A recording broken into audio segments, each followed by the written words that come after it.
स्वागत है आप सभी का एक और नए वीडियो में। तो आज के इस वीडियो में हम यहाँ पे देखने वाले हैं, ये वीडियो कक्षा 9वीं के लिए रहने वाला है, जिसमें हम यहाँ पे सब्जेक्ट देखने वाले हैं सामाजिक विज्ञान, और ये वीडियो रहने वाला है अर्धवार्षिक परीक्षा के लिए। तो इसमें हम बहुत ही इंपॉर्टेंट क्वेश्चन देखने वाले हैं। आज दशहरा समाप्त हो चुका है और पढ़ना भी जरूरी है।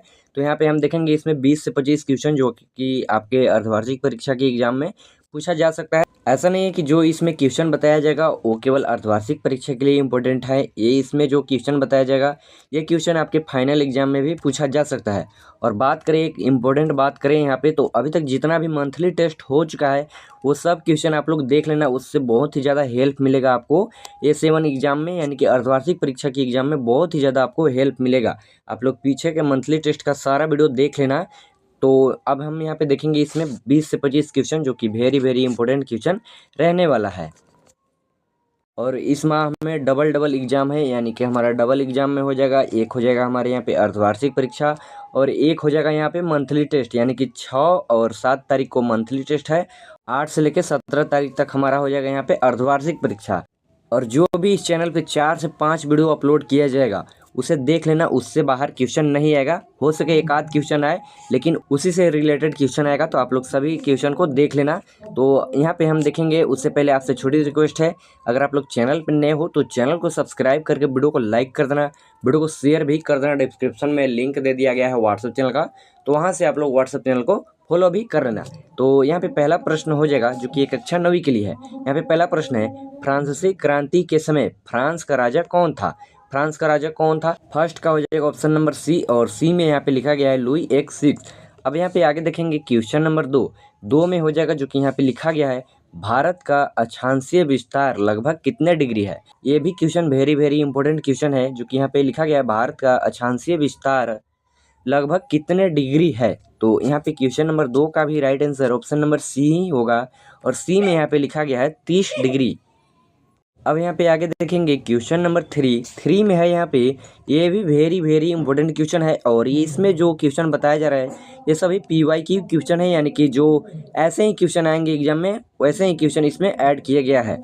तो यहाँ पे क्वेश्चन नंबर 3 है, कर्क रेखा भारत के कितने राज्यों से होकर गुजरती है? तो इसका राइट आंसर हो जाएगा ऑप्शन नंबर डी, और डी में यहाँ पे लिखा गया है 8 होगा। और ये भी आप लोग बता देना कि झारखंड से होकर गुजरता है या नहीं, इसका आंसर आप लोग कमेंट में देना। अब यहाँ पे आगे देखेंगे क्वेश्चन नंबर 4 में है यहाँ पे, पालमपुर गांव में मुख्य आर्थिक गतिविधि क्या है? मुख्य आर्थिक गतिविधि यहाँ पे पूछा गया है, तो हम इसका जवाब क्या देंगे? तो क्वेश्चन नंबर 4 का जो राइट आंसर हो जाएगा ऑप्शन नंबर डी, और डी में यहाँ पे लिखा गया है खेती, तो हमारा इसका राइट आंसर हो जाएगा ऑप्शन नंबर डी।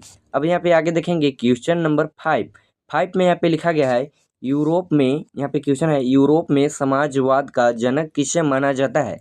तो यहाँ पे क्वेश्चन नंबर 5 का जो राइट आंसर हो जाएगा ऑप्शन नंबर बी होगा, और बी में यहाँ पे लिखा गया है कार्ल मार्क्स। तो हमने यहाँ पे देख लिया टोटल के टोटल 5 MCQ।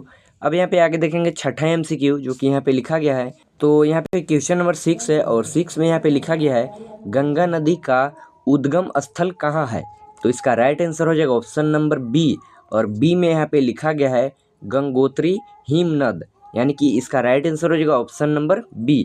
अब यहाँ पे आगे देखेंगे क्वेश्चन नंबर 7। तो यहाँ पे देखेंगे 7 नंबर क्वेश्चन में लिखा गया है, हिटलर ने किस पार्टी की स्थापना की? हिटलर ने किस पार्टी की स्थापना की?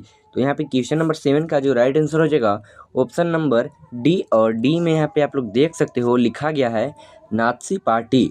अब यहाँ पे आगे देखेंगे क्वेश्चन नंबर 8 में यहाँ पे लिखा गया है, दक्षिण अफ्रीका में रंगभेद की नीति के खिलाफ संघर्ष करने वाले प्रमुख नेता कौन थे?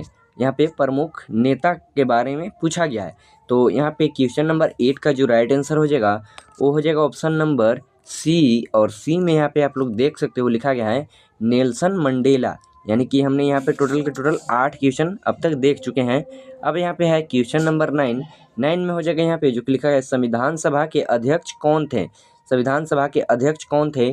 तो यहाँ पे टिक नहीं करना है, यहाँ पे टिक नहीं करना है आपको, डॉक्टर भीमराव अंबेडकर पे यहाँ पे टिक नहीं करना है।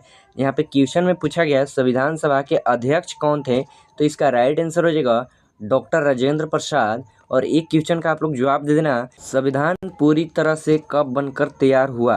तो इसका आंसर आप लोग कमेंट में दे सकते हो।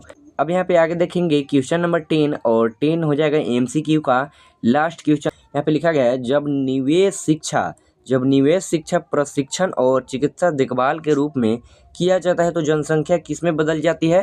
तो उत्तर हो जाएगा यहाँ पे मानव पूंजी। अब यहाँ पे आगे देखेंगे सब्जेक्टिव क्वेश्चन। इस चैनल पे 4 से 5 वीडियो जो अपलोड किया जाएगा उसे आप लोग देख लेना, उसी से रिलेटेड क्वेश्चन आएगा या फिर वही क्वेश्चन को पूछ देगा।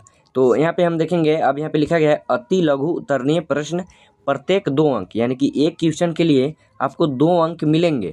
तो यहाँ पे पहला क्वेश्चन है, यानी कि क्वेश्चन नंबर 11 है। 11 में लिखा गया है लोकतंत्र की 2 विशेषताएं बताएं। यहाँ पे 2 विशेषताएं बताना है, चूँकि यहाँ पे पहला हो जाएगा। और यहाँ पे पहला में लिखा गया है स्वतंत्र और निष्पक्ष चुनाव। लोकतंत्र में शासकों का चुनाव लोग करते हैं और चुनाव स्वतंत्र तथा निष्पक्ष होने चाहिए। दूसरा में है यहाँ पे कानून का शासन। लोकतांत्रिक सरकार संवैधानिक कानूनों और नागरिक अधिकारों द्वारा निर्धारित सीमाओं के भीतर काम करती है।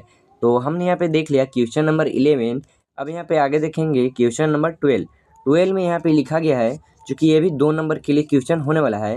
यहाँ पे लिखा गया है मानव संसाधन भूमि और भौतिक पूंजी जैसे अन्य संसाधनों से कैसे भिन्न है? तो उत्तर में यहाँ पे लिखा गया है मानव संसाधन कौशल और ज्ञान पर आधारित है, जबकि भूमि और भौतिक पूंजी निष्क्रिय संसाधन है।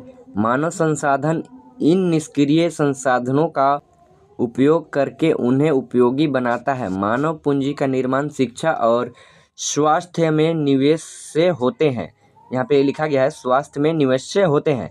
अब यहाँ पे आगे देखेंगे ऐसे क्वेश्चन अब देखेंगे जो कि प्रत्येक क्वेश्चन को बनाने पे हमें 3 नंबर मिलेंगे। तो यहाँ पे है क्वेश्चन नंबर 13 और 13 में यहाँ पे लिखा गया है, यहाँ पे हो जाएगा 13 में भारत के भौतिक स्वरूप में प्रायद्वीपीय पठार की 3 प्रमुख विशेषताएं लिखिए।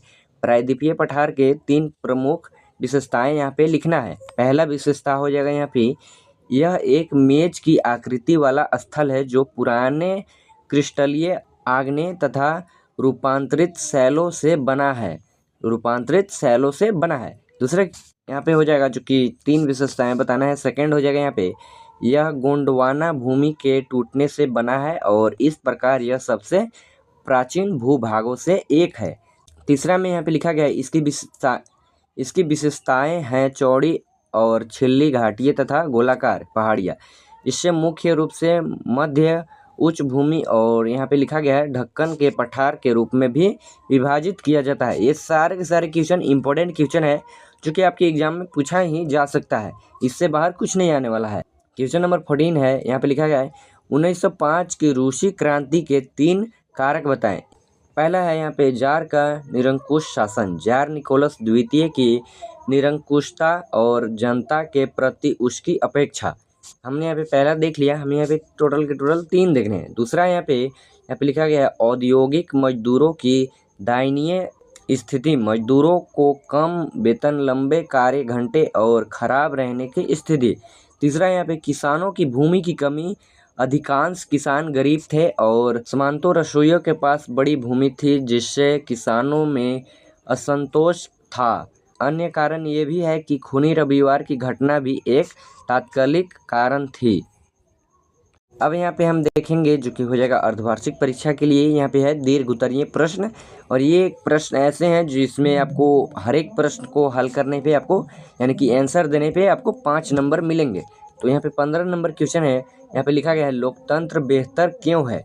लोकतंत्र के पक्ष में कोई 5 तर्क दें। उत्तर हो जाएगा यहाँ पे। तो यहाँ पे पहला है अधिक जवाबदेही। लोकतंत्र सरकार को लोगों के प्रति अधिक जवाबदेह बनाता है क्योंकि शासकों को लोगों द्वारा चुना जाता है और उन्हें नियमित अंतराल पर चुनाव का सामना करना पड़ता है। दूसरा यहाँ पे बेहतर निर्णय लेने की संभावना। लोकतंत्र में बड़े स्तर पर चर्चा और विचार विमर्श के आधार पर निर्णय लिए जाते हैं जिससे गलतियों की संभावना कम हो जाती है। समानता और प्रतिष्ठा। यह राजनीतिक समानता पर आधारित है। सभी नागरिकों को समान माना जाता है जिससे नागरिकों की गरिमा और प्रतिष्ठा बढ़ती है।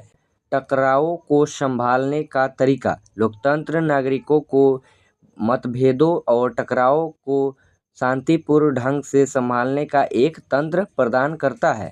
गलतियों को सुधारने की अनुमति। यदि सरकार कोई गलती करती है तो लोकतंत्र उसे सुधारने का अवसर प्रदान करता है, क्योंकि लोगों के पास शासकों को बदलने का विकल्प होता है। 16 नंबर है यहाँ पे, संविधान निर्माण से क्या अभिप्राय है? भारतीय संविधान की बुनियादी मूल्यों की व्याख्या करें। उत्तर हो जाएगा यहाँ पे जो कि लिखा गया है, संविधान निर्माण से अभिप्राय, संविधान एक देश का सर्वोच्च कानून होता है। संविधान निर्माण का अर्थ एक ऐसा लिखित दस्तावेज तैयार करना जिसमें वे नियम और सिद्धांत शामिल हो जिसके अनुसार देश का शासन चलाया जाता है। इसमें सरकार के अंगों, उनके कार्यों और नागरिकों के अधिकारों को परिभाषित किया जाता है। अब यहाँ पे आगे लिखा गया है भारतीय संविधान के बुनियादी मूल्य।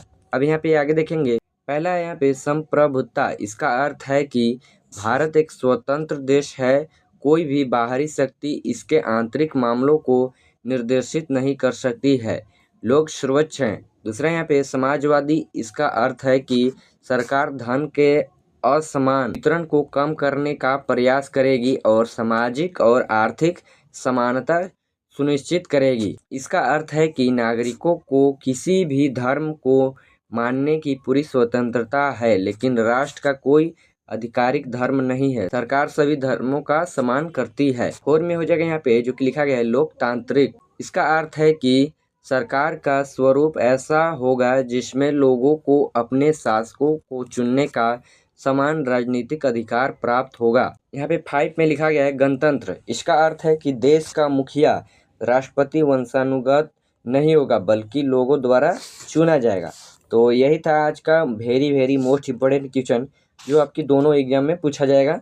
तो हम मिलते हैं किसी और वीडियो में। आप लोग याद से चैनल को सब्सक्राइब कर लेना, वीडियो को भी लाइक कर देना, वीडियो को शेयर भी कर देना। डिस्क्रिप्शन में लिंक दे दिया गया है व्हाट्सएप चैनल का, तो वहाँ से आप लोग व्हाट्सएप चैनल को फॉलो भी कर लेना। तब तक के लिए बाय बाय।